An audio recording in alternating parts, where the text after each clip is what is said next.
The short introduction that I have before I talk about Officer Rob, who will share his own information that he would like to share. For example, we just learned he played in Binghamton, which is pretty cool. So the first thing I want to share is that I take this, I'm going to say it's an hour course every single year because I have a City of Phoenix email, and I have learned so much more than I consider myself tech savvy. I learned so much more about the different internet pitfalls that we can really fall through just through an email or a false website asking for an update on your password. I mean, there are so many ways that people try to smart or outsmart the system and outsmart us with genuine looking emails, websites, and just ways that we can really lose our information and compromise our own emails or an entire system if you're part of a business or an office system.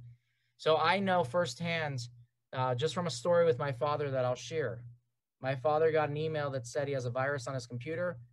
Call this number, sign up for this antivirus, and it was $300. And my father actually put his credit card on. And then when I came, he's like, check your computer, you might have a virus too. And I'm like, what are you talking about? And he showed me a guy, whoever it was already working on his computer to fix the problem. So it's really something that's, you can be very smart. I wouldn't call my father tech savvy, but they really can sell you on whatever it is. So I know that this is so important, not just for those of us that feel like we're very tech savvy, but even for those of us that feel we're very tech savvy, just to protect ourselves, to protect our financial outlets of whatever we use, our emails, our computers. And that's why I think this will be a very informative presentation. Now, to introduce Officer Rob Katzaroff, I have to thank Judy Levy, who has been going to I guess it's a senior center in Scottsdale, that the Scottsdale Police Department has been very generous of their time presenting on different subjects. And Officer Rob Katzaroff is now in that position for the Scottsdale Police Department that does these presentations. The exact department, he's a crime prevention officer. So he's there to educate the public, talk to the public, help the public. And I'm going to allow Officer Rob to share a little bit more about himself, and then we'll get this presentation started. All right. Well, thank you very much for having me, you guys. I appreciate the opportunity. You are my first Zoom call and my first presentation since I've been assigned to this position as crime prevention officer. And there's 4 of us in the city as officers. And my job is I have everything north of Cactus. So it's a huge area. The middle point of Scottsdale is Pinnacle Peak. And I have, you know, the majority of the geographic state or city of Scottsdale. So it's a fun job. It's exciting. I get to go out and meet people and talk to people and get the unique opportunities to do things like this. A little more about my background. As I mentioned, I used to play professional baseball and got to travel the world. And one of the places I got to be was in Binghamton, New York, and spent a season playing for the Mets there. We won the state or the championship for that league, and I got a key to the city. So I should have given it to you before you left out there. They are now the Binghamton Ponies. I'm glad you played when they were the Mets.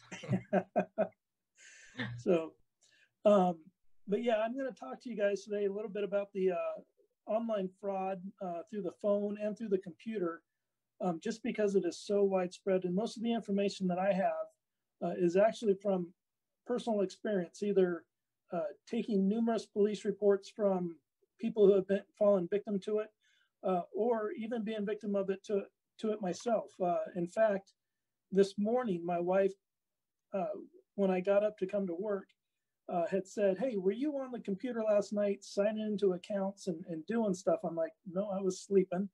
And she had gotten hacked while she was filling out an online application to work for all places, the police department. So our system must have gotten hacked through the police department, and her information was out there with some of her emails and things like that. So you never know who it can happen to. So we always got to be vigilant, but I'll try to give you as much information as I have. but just to know that the bottom line is, if it doesn't seem right, it probably isn't. If something is so good, it's too good to be true. So we'll go ahead and go to that first, we'll skip down to the second slide. And I don't know if you can put it on, oh, there you go. So what we're gonna talk about today is phone fraud, computer fraud, and some of the do's and don'ts of using this new technology so that you don't become a victim to these people who are out there just trying to make a buck. So, you know, back in the day, the type of crime used to be they would go and steal your money from you. They would pickpocket, you know, rob banks, burglarize places. But criminals have found that it's much safer to them to just try to steal it through the internet or through your phone, because they never have to have any interaction with you, and they can be miles and miles away.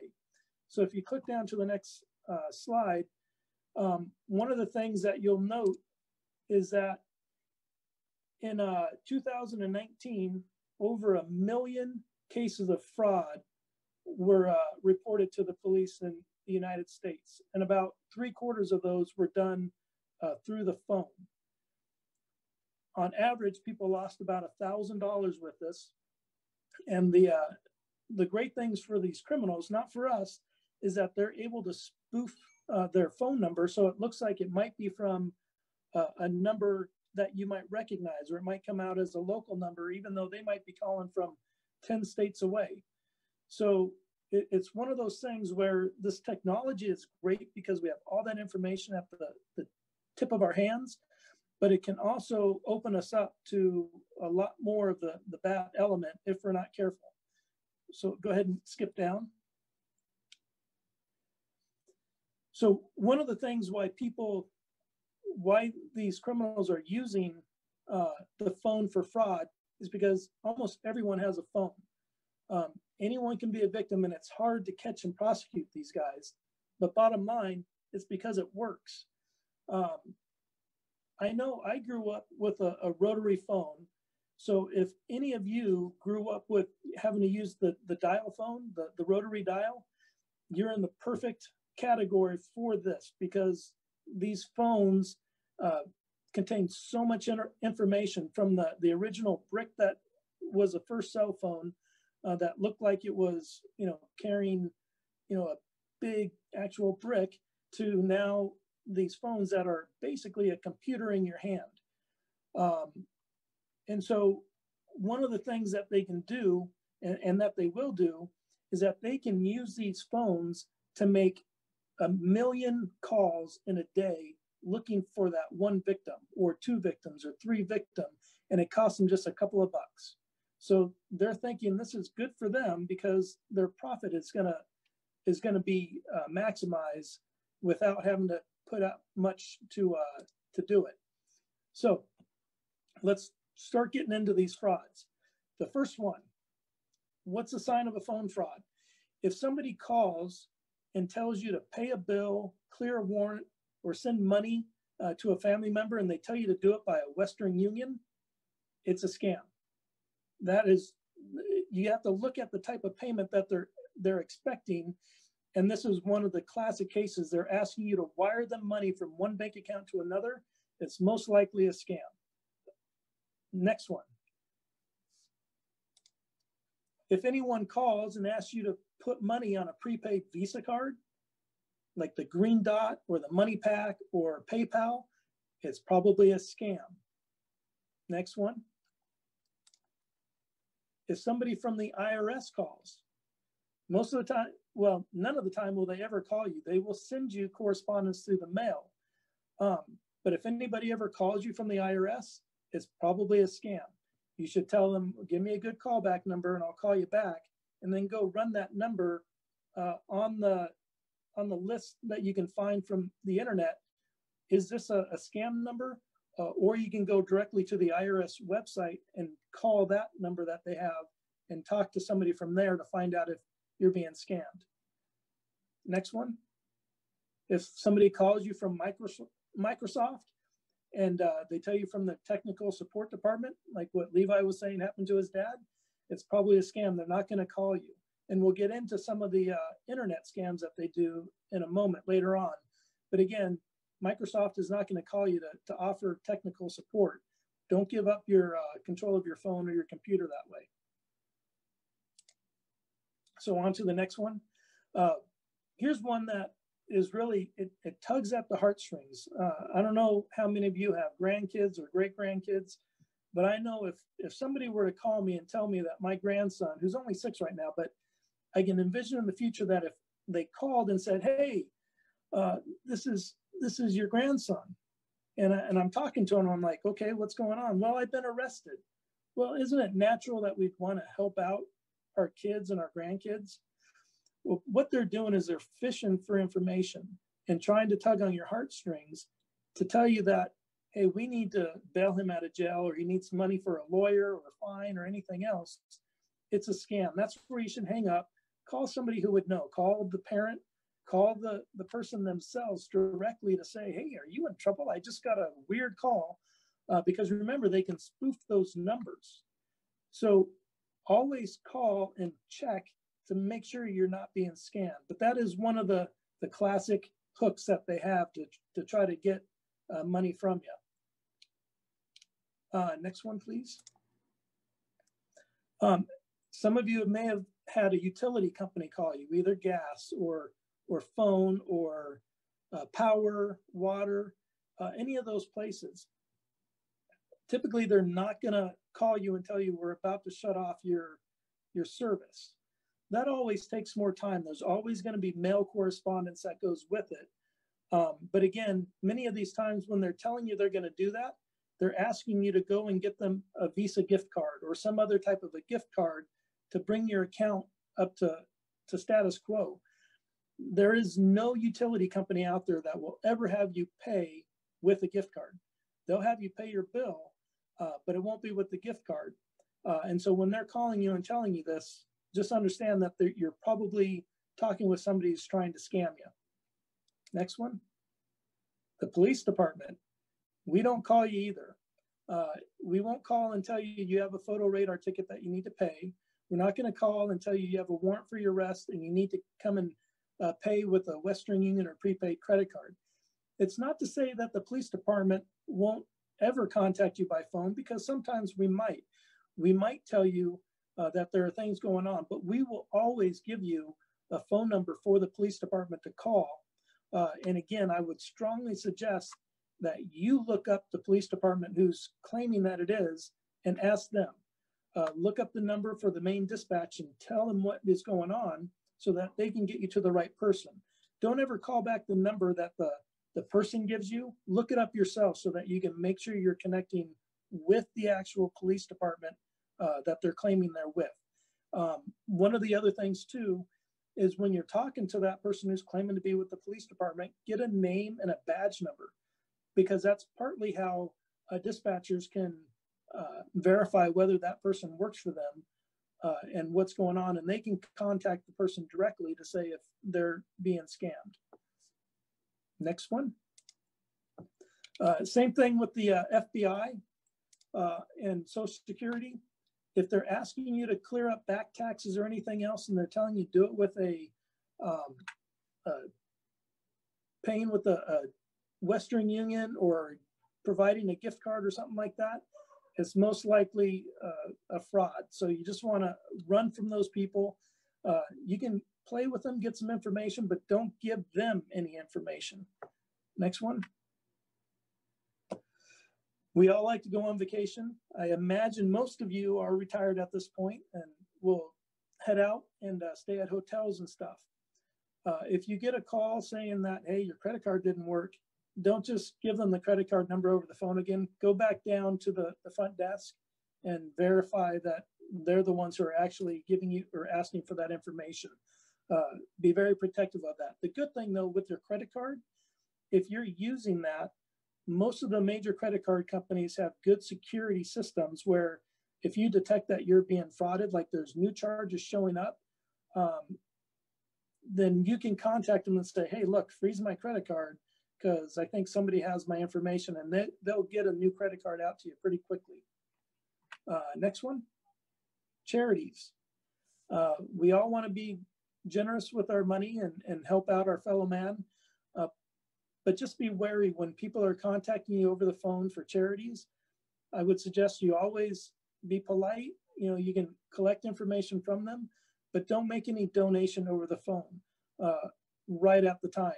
Go onto their website or call the number that they have to make the donation. Don't ever do it from when they solicit you for that donation on the phone. Funeral chasers. It's sad when we lose a loved one, but there are people who are looking for that, and they may prey upon those who are grieving, or maybe those who are now new to having to take care of finances because their significant other, their loved one, had taken care of it all the way up until then. Just be cautious of some of the things that are coming in if you are a recent widow or widower, and make sure that you have some help. If you're not used to paying those bills and you're still married right now, make sure you communicate with your spouse about the bill so that you guys know everything together, so it won't be a big adjustment period when that unfortunate time will come in all of our lives. Just be prepared financially, and maybe have some help with you know, somebody who's a trusted member of the family, or you know, somebody who's a very close friend that can help you if you ever need that. And the last thing I'll caution you with about the phone is, if you fall victim once, you're going to get people are going to come after you multiple times. They're going to keep calling you and trying to get you on the line as many times as they can, and they'll even give your number to other people when they sell their list that they create. And so try not to fall victim the first time, but if you have fallen victim, just know that you are a target now, and you want to be very careful with the information. You might even want to change your phone number just to protect yourself from getting these future calls. So I know that was kind of fast for the phone frauds, but understand we all have this phone, and we're getting lots and lots of calls all the time. One of the things that I do with my own personal phone is I put everybody into my contacts that I know. So if I get a phone call from somebody that I know and I want to receive a call from them later, I put that number into my contacts. So that way, whenever I get a phone call, if it's not a number that I recognize, I'm going to let it go to voicemail, and I'll listen to the voicemail. And then if it's somebody that I do know, I'll call them back. But if it's not, most of the time the scammers will hang up. They won't leave a message. So you can just delete those phone numbers from your call log. So I'm going to kind of pause there and see if there are any questions about any of the stuff that I've talked about so far with the phones. And again, if you have a question, just unmute your mic. Yeah, I had a question. Hello? Okay, go ahead. Yeah, go for it. Oh, okay. I sometimes on my phone it says scam likely. So how do people know? I mean, how are they knowing that that's probably a scam? My phone company. You know, I'm not sure what program it is that they do with that, but a lot of times, if you simply do a Google search and put the phone number in that's calling you, yeah, if it's a number that frequently does try to scam people, oftentimes that'll pop up in the internet browser as one of the first ones to say, this is a scam number, this is what they try to do, so that you can kind of know and not call that number back. Or again, if just to be safe, don't answer the phone, and if they don't leave a message, they're not worth getting back in touch with. Yeah. Well, I have T-Mobile, and I don't know if T-Mobile knows, you know, certain phone numbers are scams. They must. Otherwise, how do they put that on my phone before I answer it? When the phone rings, it comes up and says scam likely. Yeah, I may be cynical, but I find that suspicious too. I actually think that it's your cell phone that probably has some app included in it. Oh, okay. I didn't know. Thank you. AT&T has it, and T-Mobile has it. They all seem to have it. It's something you have to go into settings and activate, but they all have it. Lady, it's My wife called Verizon, who is our carrier, and they put potential spam. So anything that comes up that looks potentially phony, it comes up on your phone, no number, but it says potential spam. And I was getting about 50 calls overnight on all these potential spams from Eastern Europe. And Wow. no more, they're gone. Automatically, they stop calling. I think it's a number that just keeps circulating to so many people. They put that spam notice on it.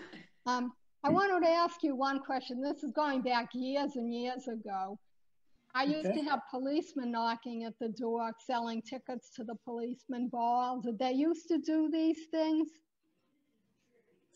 Well, I've been working for 23 years in Scottsdale anyways, and I've never been to a policeman's ball. So I would, again, I would be polite and I would say, if you don't mind, I would love to get information from you. Can I get your name and number and the department that they work for, and then contact the police department to verify whether or not that's a real scam, or if it's a real police ball, or if it's a scam. I do know in Scottsdale, the only thing that we really solicit donations for is our Police Officers Association that does a Shop with a Cop or Sirens and Sleigh Bells, I think it's called now, during Christmas time. And so they raise money throughout the year for that. But again, anytime somebody were to call you with that or send you a literature, I would find out from the source, go look it up online and make sure that you are actually communicating with the actual representative of that company and not somebody who's trying to get money on the side. So, very good. All right, why don't we go? Yeah, Rob, someone just gave me, I guess there's a new thing that Congress started implementing. It's called Scan Likely. And that is possibly what all these carriers are using. So someone just chatted that to me. So just throwing that out there. All right, well, that's good to know. I'll definitely keep an eye out for that and look it up on my Verizon account. But it's good that they're doing that, especially in light of the fact that so many calls can go out in such a short number of minutes. And the fact that they can spoof the numbers, and the do not call lists don't necessarily catch everything. So it's good to know that they're taking some steps to help protect people with their cell phones. So why don't we keep going then? We're going to move on to the online fraud. I'm not sure how many of you use social media, such as Facebook, Twitter, Instagram, Snapchat, you name it. There's a ton of stuff out there for people to communicate with each other. And I think the programs themselves are awesome, and they're a good way for people to stay in touch with one another. But it's also a good way to give out a lot of personal information about yourself if you're not careful. So if you do use any of those social media platforms, I strongly suggest that you make them all private, meaning when you have this account out there, you have to invite the person to be a friend in order for them to be able to view the information that you put out there. Otherwise, all they'll see is just maybe a first name and a picture, and then that would be it. The other thing too, when it comes to your social media, I wouldn't use your full name. I would use like your first and middle name. And then when you want to friend other people and you find out who they are, you can private message them to make sure they know who you are so that they can accept your friend request. But keep your information as private as you can so that somebody doesn't have just the ability to click on it and then go through all of your family pictures and see the names of your kids and their birthdays and your birthday and anything else that would open you up to potential online fraud. And Rob, I'm going to jump in for a half a sec. Anyone who wants to understand that in a little bit more depth after the presentation, I'm happy to stay on and just show it with my own Facebook account. so you understand that better. Very good. Thank you for doing that. And then beware of the emails that you get. And if you can switch down to the next slide, with emails, you may get them from different companies that you think might be legitimate, and they could even copy and paste and use a snipping tool. It's not hard to create a logo. But one thing that you'll usually see is that there's going to be some sort of an error in the browser or the email address or browser address that they use, because they can't use the company one because it'll go to the company. So they may use the company one and then add a couple of letters at the very end. So before you click on those links, you want to be sure what you're looking at. And again, here's where I would say, just like the phone, instead of clicking on their links, reopen another window and go to the company's actual website and start from there to look into the information that is going on that they're asking you for in that email. Again, most of the time, they'll legitimately send you emails, but it's going to be from the correct address. If it has any sort of a grammatical error in it at all, then it's probably a phishing scam where they're trying to get personal information of yours through the internet. Next one. That brings us to those attachments. A lot of times, the guys who are in this for the money, they have such a knowledge that they can put an attachment out there that looks like it's a normal attachment from these businesses or something that you might want to click, or even on a website that you might see where it says click here for more of the story. Just understand that sometimes those attachments can have a Trojan horse embedded in them, which means that when you click on it, it might notify the person who's on the other side or give them permission to then access your computer. Imagine all the information that you have on your computer, and you can see how that might be a problem if you start looking at all your documents where you keep your bank accounts and the passwords and everything else. If you click on some of these attachments that you're not familiar with, you might be opening yourself up to those people having access to it. So be very careful about any attachment that you get in an email if it's coming from somebody that you don't know. Going on to the next one. Going on vacation, here's a couple that I've had where people have wanted to go on vacation, and they the typical way to do it is through the Airbnb or the VRBO, where they have to register, and it's pretty well governed. But sometimes people will try to list a property on Craigslist because they don't want to pay the fees to VRBO or Airbnb. But other times, people see a house legitimately advertised on one of those other websites, and they'll take screenshots or snip the pictures out of the advertisement and put it on Craigslist, and then put on different communication or different contact information. So instead of the homeowner or the actual renter, you're talking to somebody who has no ties to the property, and they get you to do wire transfers from one bank account to another. And then they tell you, okay, yeah, you're all set, and you show up, and then there's no keys and there's no information because they're not the real renter. They're just taking your money. So again, that's one where you got to be very careful. I would use the more legitimate websites as opposed to Craigslist for doing stuff like that. But again, with the credit card, you have more protection when utilizing payments or when making payments. So don't give up your bank account so easy. Here's where I was talking about with Microsoft, where I think this is probably what happened to Levi's dad, is while he's on the computer, a little box comes up and it freezes your screen. Usually this happens when you're visiting websites and you click on one of those links, and the link takes you to their website, and it allows them to freeze your computer. They still don't have access to it, but they're fishing for that. This is where you need to shut your computer down and then reboot it.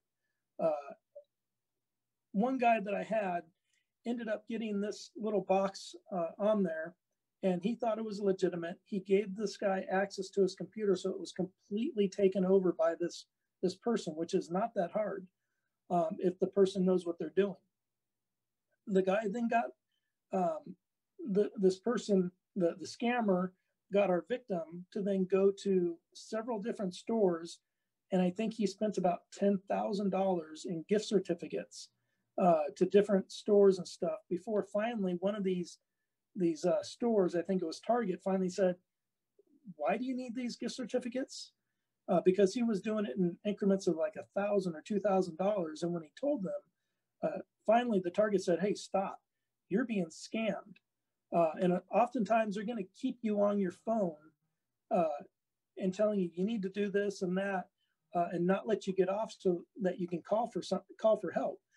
Again, you need to hang up, shut your computer down, and turn off your Wi-Fi, and then call the actual Microsoft people.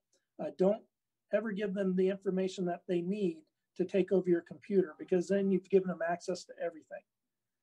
We can go ahead and go on.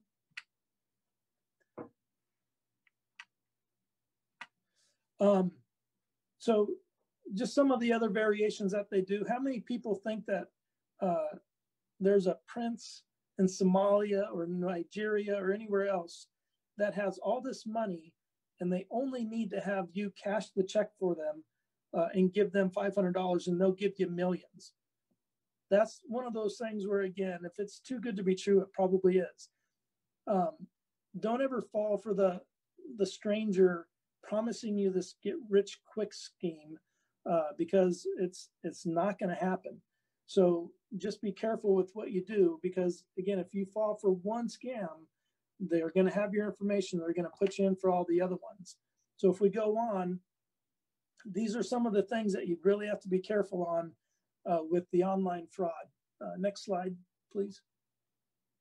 So if any of you are out there doing computer dating, again, that's a real easy place for somebody to sign on to an account and not be who they really say they are and solicit personal information from you. Automotive deals, they may take pictures of cars that are really on sale and try to sell them on those Craigslist and offer up and let go and all these other kind of second tier sites where people sell things locally. Always be suspicious of that, especially the bigger ticket items. The more expensive ones are usually going to stick to the more established sites to do their sales. Watch out for the charity frauds. Tickets to events. I can't tell you how many people have been so disappointed thinking they had Super Bowl tickets only to find out that they spent $2,500 per ticket for something that didn't exist. So be careful while you're getting your tickets, and do not do online transactions with that, but make sure you have an arrangement to get the actual tickets in hand before you do that. We talked about your social media, the fake news. How many of you, read the paper still? I think that's there's still some people out here who do that, but a lot of times it's through the internet. And when you look at those sponsored sites that have stories that, they have the headlines that make you want to click on it, just stop. Know that that's not a headline you want to click on because it's probably going to open up that link in your browser that's going to give somebody access. Similar to the email phishing, fake shopping websites. Make sure you're going to the right one. So just be careful about the activity that you do online just to protect yourself.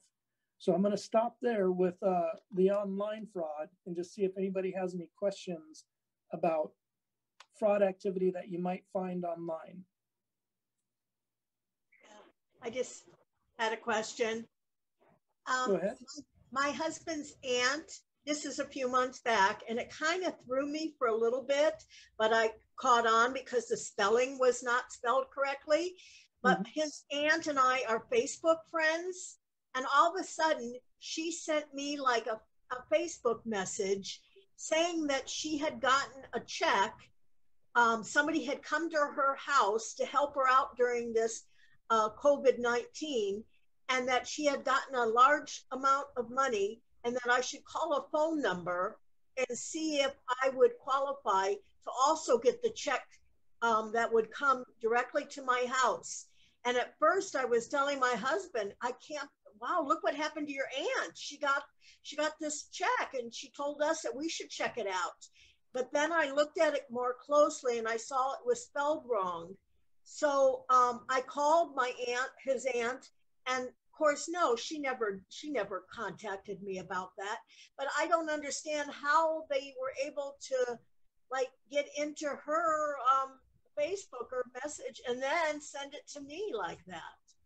Well, that's a good question. They didn't actually get into her Facebook account. What they did is they accessed her Facebook account, maybe copied the picture that she posted, had the name, Yes. and then was able to create another Facebook account. And then if they can see, and this is where it's important to keep it private, if they can see some of your friends, they can start, trying to befriend all your other friends with this new Facebook account. And once they do that, it kind of spiderwebs so that they have a ton of people that are out there that they now have access to through the Facebook account. Oh, so maybe she wasn't private. I keep mine private, but yeah. It could be that it wasn't private, but it could be that you just had a little bit too much information out there. And so you have to be careful with how you set up your Facebook. I'll be honest with you, I don't use Facebook. My wife, she uses it every day. Well, I have to tell you that, well, my son, he's an attorney, but he works for the Mesa Police Department, and he never, ever has Facebook at all. In fact, he told me to take a picture down that I had of my grandchildren posted near where they live, like kind of like, he said, Mom, take it off, please. So he's very concerned about safety in that regard, with especially working for as an attorney. Well, and as he should be. I'm glad that he's looking out for you. But yeah, those scams do exist. Well, he's looking out for himself, because it was his home that the children were standing by. No, that's okay. Well, even more important, I know for us, in these wild times of the protests, the word has gone out for all officers to remove anything that identifies them as a police officer, and that goes for any family member, to make sure all that information is down, because people will target us. So you just got to be careful with what you allow people access to. One of the things I like to tell my daughter, she's 16, is an online friend is not a friend. Somebody that you know and can shake hands with, they're a friend, and that's who you can allow into your Facebook page. If it's just somebody who contacts you and they say, hey, I'm so-and-so, I go to your high school. If you don't know that person, you don't accept them. You have to have known who they are and be able to verify. And that's part of what that instant chat can do, to kind of ask some of those questions to determine whether this person is legitimate or not. Or if you don't trust it at all, don't even bother getting into that conversation with them. I have a question. When, like, I got a notice on Messenger from a friend on Facebook that said they had been hacked. What does that mean? How do they do it? And they said, I've been hacked, don't open this message. Yeah, that means somebody stole their, like what the previous person said, somebody stole their own information and started sending out, and they got their contact list and started sending it out to all their friends. Because all it takes is one friend, and then you have access to the rest of them. So you don't want to, if somebody sends you an instant message and they're telling you, hey, don't accept this friend request, it's probably because they got hacked and they're trying to warn you so that you don't get your email or your contact information that would go out, and then everybody on your contact list would then start getting requests from you to befriend you. But all it's doing is just allowing somebody access to the account that you've already set up to be private. How do you know you've been hacked? Sometimes you don't. Sometimes it comes from a friend.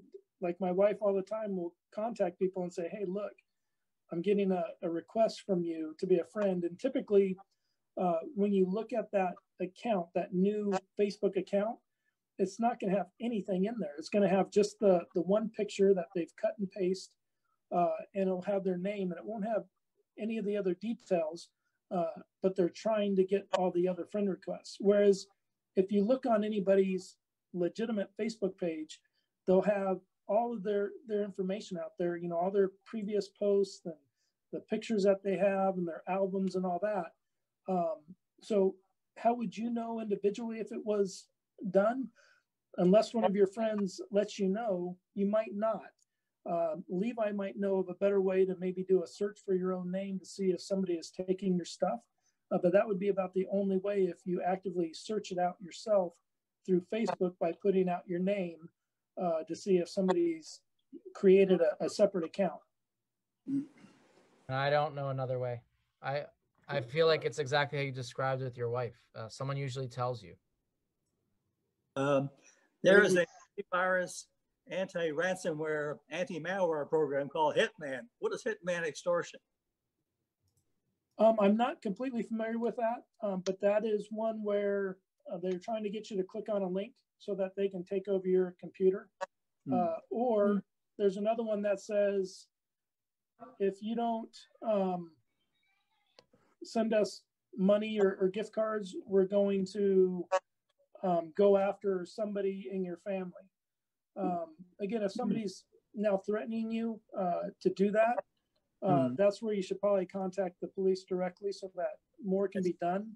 But typically it's just a fraud trying to get money from you. So don't respond, don't click on those links, just, you know, again, delete the email and move on, or definitely don't answer that email. Is there something about a lock or something, a picture of a lock in the top of, on an email thing that makes it safe or something like that? Like when you get an email, someone told me to look for a lock on it if it comes from someplace, like a picture of a lock or something. No, I'm not familiar with that. I would have to look that up and ask our IT department if there's something about that. And if so, what I'll do is I'll get that information to Levi and he can maybe share it with you guys if there's something like that. But you're saying it's like a lock. I think she's comes in an email to this is what I think, and I could show you in a moment on my screen. The internet now, it's preferable to have a HTTPS instead of HTTP. If you look at websites, they'll come up better on Google searches, and that's basically you know that the website is secure. It doesn't mean the email is secure though, because the email can come from anyone. So I think that's what I could show you a quick screen share on my I mean, you'll have to look at the top corner over here, but this little lock right here, I'll annotate it. Let me see. Yeah, that's what they were talking about, right? So that doesn't tell you much. That just tells you that it's a website that's secure, but the emails that come to my Gmail can be from anyone. So I wouldn't trust your email more because of that. Okay, thank you. Maybe. Yeah, Izzy, you want to add to that, and then yes. And then you get back to your. Asking how do they get your information? It comes mostly from places where you might have bought something online. You've got a feedback. Yeah. On mute. Your speakers. It's when you buy something, for example, you hear that Target has been hacked. If you've bought something at Target and paid with a credit card and they've hacked Target, they have your information. So they don't necessarily need to hack your computer. They can hack a site and still get your information. So just to add to about your credit card online, some of the credit card companies allow you to have what they call a one-time credit card use. If you're going to Target and you're shopping online, when you go to pay for it, a pop-up will come up from your credit card company, and it will give you another number. And that number goes in for the sale and can't be used again. So that prevents people from finding what I would call the master number of your credit card. Right. And I think, though, just to bring it back to what, well, we were talking about, like Facebook scam. I mean, it could also be your password was hacked. It could be something very simple. That's why they say, you know, or they had enough information to change your password. It could be either or. You want to bring it back, officer? I'm sorry, say that again? You want to get back to the presentation or any more questions? No, yeah, let's go back to the presentation because there is one more thing that I want to show. But as far as kind of the takeaway from this program today, with your phone, don't answer it if you don't know the number. Don't give any sensitive information to somebody over the phone unless you are knowing who they are and what you're doing it for. And don't ever press numbers on your phone when somebody's like telling you, you know, to do something that's calling in like, oh, sorry, if you don't want to have us call anymore, just hit number 1 or something. Just hang up. Don't ever do that. As far as the internet goes, again, protect your passwords. One of the things that would probably be a good idea, because like that gentleman said, there are times where it's out of your control that information has been stolen from different places, or people who used to dumpster dive to get names and addresses and stuff like that. One of the things that I would strongly suggest is to monitor your credit to see if any new credit cards are being opened in your name or loans that are being opened in your name. And there's several different sites that will do it for you. Or you can always get a free credit report like once a year from each of the 3 major credit unions. But either way that you go, it would be a good idea to make sure you monitor that so you can see if new things are popping up that you're not doing, so that you can then go in and protect yourself with a police report and, you know, alerting the credit union that you've been had your ID stolen, so that you're not responsible for any of the charges or loans or anything else. So the last slide that I would show you is just a resource for you guys, whether you live in Phoenix or Scottsdale, it doesn't matter. But if you go to our website, the scottsdaleaz.gov/police, and then from there, there's information all over the place, but there's also some information about identity theft. There's a brochure that can kind of help explain things and processes of what you should do to help protect yourself, but also if you are the victim of it, you know, obviously call the police department, but then start taking the steps to protect yourself from being a victim of a crime over and over and over again. So that is my presentation. I'm happy to hang on for a few minutes and answer questions, or just sit and chat with you guys, and whether it's about this or about anything else. First of all, thank you very much. And I know that one of the things that I always appreciate, because as you hear questions, you also hear people who have gone through something or have done little tricks and tips on protecting yourself as well. And if you are interested in sharing that, I don't know if Officer Rob wants to stay on for all of that, because that's where it could go on and on. And some of them are easier than others. I know in the chat, there's a couple things that people have been writing.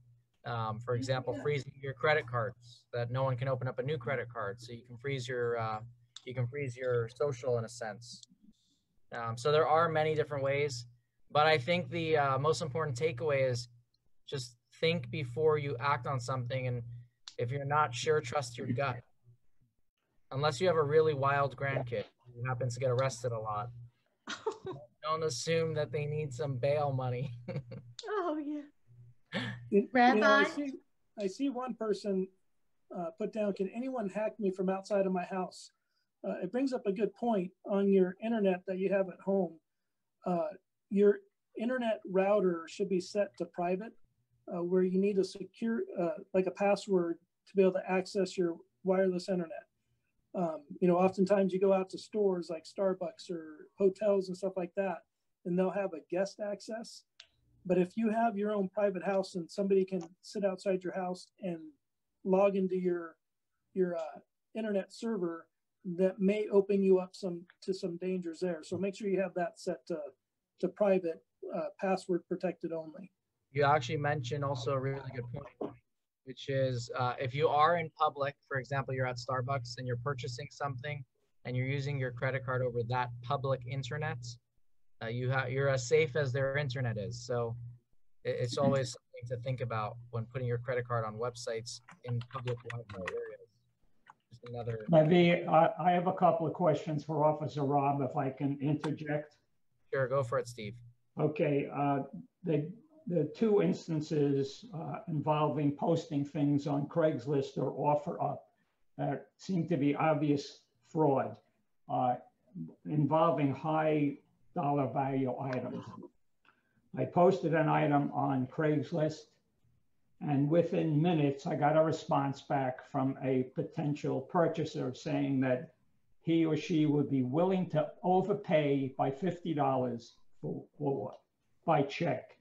And I could hold the check until the check cleared, and then they would arrange for pickup.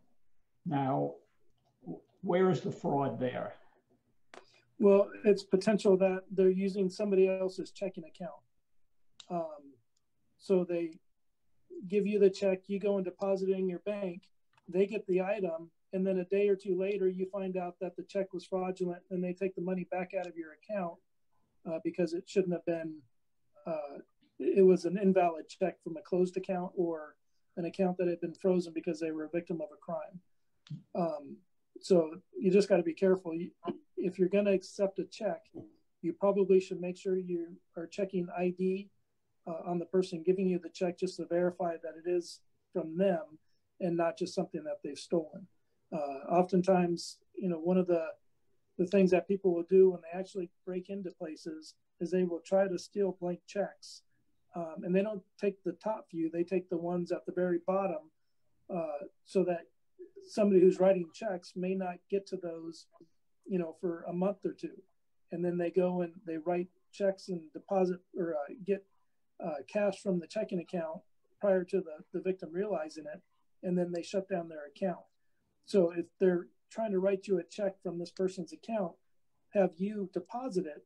Now the check's being deposited in your account. So the suspect information will become you as opposed to the person who wrote the check to you who actually stole the checks. But what you're saying is it could take months for that to sort out, right? It could take a little bit of time, but if the person says that was an invalid check, it could happen right away too. But unfortunately, if it happens, you know, they've already paid out the money and you've given the person the property, they can come back to you and say, look, this was a bad check. It's not going to go through. So they take the money back out of your account. So you don't have the property and you don't have the money from the check either. Yeah, I understand that, but it could take potentially, if it was a check from the bottom of the pile, it could take several months for the person to realize that they lost the check, right? I don't know that it would take months because typically everybody gets a monthly statement from their bank. So you're probably talking about a month's time for the limit, unless somebody's not very organized and they just don't ever balance their checkbook. Then it could take longer, but I would think it would be quicker than that. Okay, thank you for that. I do have one other question, which wasn't as obvious to me. I posted something on OfferUp, and I got a text message from a potential buyer saying that he would send me a code and asked me to send the code back to him. Instead, I responded back, call me at my cell phone number if you want to see the item and we can make a deal. And then I got the same message back for him. I'm sending you a code, respond back with this code. So what was that about? That I'm not real familiar with, but it seems like that's out of the ordinary. And I think you did the right thing in saying no. You have, as the business owner, when you're doing something on OfferUp, you can decide who you're going to sell to and who not you're going to sell to. And if it ever comes into your mind that this may not be legitimate and they're trying to get a code for something, then just say no. And on the flip side, if you have somebody who's selling something on OfferUp or, you know, Craigslist or something, and it's a big ticket item, just understand a lot of times that is the avenue for people who have stolen things to sell those items and get cash for them. So just be very leery, not to say that you can't get great deals on legitimate items through that, but just be leery of, you know, the things that you're getting. And if it's, again, a deal where it's like, oh, I got to get on this right away before somebody else gets it, it may be one of those deals that is not a legitimate one. Okay, thank you. Yes, could I ask a question, Rabbi? Yeah, go for it, Sheldon. I don't know if they use fax machines anymore, but we used to get, I was an attorney in Maryland, we used to get a lot of faxes from Nigerian money launderers or guests. I don't know what they were, but we were told when we had the officer come to the office, said you should, if you get anything like that, you should send it to your local FBI office, and they will look into it. Is that correct, or still correct, or not? Yeah, yes, that is correct. Because the FBI has the powers to go outside of one state or another, whereas if I'm investigating a crime in Scottsdale, if it's not, the suspect isn't from one of the surrounding areas, it's going to be difficult for us to investigate it. So the FBI is a great avenue to be able to have some enforcement from one state to another. I don't know how much they will do from out of state, but as far as the investigation and enforcement of it, the FBI is one option. But you probably should start, if you've had a monetary loss, start with your local police department, and then also report it to the FBI on top of that, and make sure you give them the police report number. But better than all that, don't fall victim to it. Don't click on those links. Don't, you know, go get those gift cards to pay bills. Just protect yourself to avoid being the victim. But if you are a victim, certainly contact your police department and make that report. Thank you. Is there still, there used to be something going around, if you just said yes, the word yes, if they got that out of you, next thing we used to get it, next thing we know, we have like 10 boxes of copy paper or whatever delivered to the office, or delivered, you know, just by saying the word yes, they had your permission. Is that still around, or is that a scam? I know it's a scam, but is it still around? Not that I've heard, because now they're having to send products. So you end up with 10 reams of paper that you probably haven't paid for yet. You say, no, we didn't want this delivery. You can come and pick it up. So now they have to pay for shipping both ways. You know, so that just seems like bad business practice versus a scam, because they're actually trying to deliver a product. I think he's referring to something else. There was this thing going around the last couple of years, like if you say yes on the phone, you get silence. So you say hello, yes, hello. Correct. Yeah. They record you and then use your voice of yes somewhere else that, you know, to get your voice confirmation. I mean, that's, I think, what he's referring to. But if you haven't seen yes, they were doing that like Verizon. Can you hear me now? And if you say yes, then they have your yes. That's what that was. Or they'll ask you your name. But Lori and Rhoda, we just hear from the news, Officer Rob saying he's never gotten that across his desk. Meaning he has some of these cases he's seen, like he's gotten complaints about. So that's what he's answering from his experience. I have two things real quick. One is I've been, my identity has been stolen as in 2016. It came back to haunt me in 2019 and now last week. And I had to be in touch with all the credit bureaus. And I found out that during COVID, they're allowing you to get your credit report every week if you want to check it. And so that's, the other question is, how can you set your router to private? How does that happen? How can you make that happen? I'll let you answer that, Levi. Okay, that Well, so most times when you get a new router, it comes with like default name and a password. If you have a password to get the wireless internet, then that's what Officer Rob's referring to. If you don't have a password, every router is unique in that, and I'm happy to help you with that privately, meaning it wouldn't be good in public over here. Okay, thank you. So the question is right now, if you go on your cell phone, you want to get internet from your home, wireless internet, did it require you to put in a password or not the original first time? I don't remember. The first time ever? Yeah, well, we could talk about, I'm happy to do that later. If you okay. Yeah, there's a way to find out. You can go back to settings on the phone. But in regards to your first concern, you sound like you would be the perfect candidate to have one of those monitoring systems that tracks everything for you so that they find about fraud before it ever happens, because people are trying to get to use your information. And so they're kind of like a gatekeeper. So if somebody's trying to apply for credit under your name or open an account under your name, there's a freeze on your account and it stops it from ever happening until they verify with you specifically that it's you actually doing it.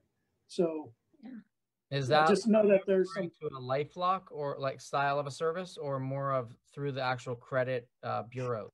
No, I'm referring to a service such as LifeLock. I don't work for them, but there's LifeLock, there's all sorts of companies out there that do this. And I would definitely look into one of those to kind of help protect your identity at this point, since it's happened multiple times. It happened with somebody opening a account on a cell phone, a cell phone company, and they set it up with my social security number, my address, and a fake email address. And the reason it came back to bite me over 3 times is because they sold the collections company, the company Mediacom used 3 different collections agencies who kept thinking I had owed them this $739. So it wasn't 3 separate times of being hit. It was 3 separate collections companies coming after. Gotcha. Okay. Still maybe not a bad idea to set that up though, but I understand what you're saying now. I know Izzy has a question. Yeah. I don't have a question. Oh. I have a statement, and I hope each and every one of you listens to me and what I have to say. Every credit card company, every bank, every brokerage institution has what they call alerts, text alerts. I'm strongly advising you to set up text alerts on all of these accounts. What it does is, anytime it's a charge to your account or a check written to your account, you will get a text message within 10 or 15 seconds. So you know what's going on. Just last week, I received a text message from my credit card company that $82 something was spent at AT&T. I don't have AT&T. I looked at it, and then a minute later, I see there was a credit for $82. And a minute later, there was a charge for $21. So I called the credit card company, we looked at it, and they said, well, someone's got my number. We have to put a stop on this credit card immediately, which we did. As the lady was putting the stop on the card, she says to me, they've just tried to charge another $65 to that credit card. So these text messages will notify you immediately if anybody has tried to access any financial institution. It is a worthwhile security. It informs you within 10 to 15 seconds of the transaction. You can act immediately by calling the bank or the credit card company to stop that, and if necessary, to close the credit card so that you don't have a whole string of charges that might come through. If you want help with it, Levi and I can set up a separate call to help you to go through that and set it up. But I strongly advise that you look into that. It saved me on a number of times. I have that set up for my accounts as well. We didn't chat about this, but I actually do the same thing. I know Elaine Cates, you have that as well. So it's definitely worth it. And just to follow up on that, if you guys do have that happening to you and you're getting those alerts of the fraudulent charges on your credit card, understand that every point of action cell at this point has a camera at those places. So make that police report, try to get the information of the location of where it's being used at, the date, the exact time, the amount, and any information on which register it's being used on, so that police can do the follow-up to go get video of the people doing it and possibly bring them to justice. So I have a follow-up question to what you said. Hang on a second, Levi. This charge that I had came in a different time zone. It came in 8 or 9 hours ahead of us in Arizona. Once you call the credit card company to report the fraud, they actually take care of all that. Yeah, that's what I was wondering if the credit card companies do that. They do. They absolutely do. But Levi, also freezing your credit card really, I mean, your credit bureau really helps, because was it Lori? They wouldn't have been able to open up an account right. For you. That would have been stopped already. So if your credit card, if your credit report has been frozen, it's great. Do not go try buy a car. Well, sure. You have to unfreeze it. Right. You can unfreeze it and freeze it back again in an hour or two or the next day. Right. Right.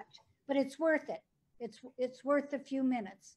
Any other questions for Officer Rob? Yes. I know a nice amount of your time. You had a question for him, Rhoda? Go for it. Well, sort of. With this, well, you never, unless you initiate the call or the internet, you never ever click on anything. And many of these sites have what is called two-factor authentication. If it's a really secure site, a bank, a credit card, a place that you shop, first of all, it has to have that HTTPS. But secondly, it will frequently request another authentication. They will send you a code to your cell phone, which they have because you initiated it. You did this. And then you can put in that number, and that is a safe bet. But if you don't make the call, or you don't get that email, you don't start that email, you just don't even look at it. That's the best advice there is in the world, right? Sure, absolutely. You know what? It sounds like you guys didn't even need me. You guys seem like you're pretty well schooled in the internet and the phone, and are protecting yourselves, and that's good. But yeah, you just got to be careful out there. If you initiate it, there are those protections built in place to make sure that you know it's a legitimate website. But hey, you know what, you guys, it has been great being a part of your community today. I think this is awesome that you do this. I think, like I said, it's every day. No, we're doing Monday, Wednesday, Friday.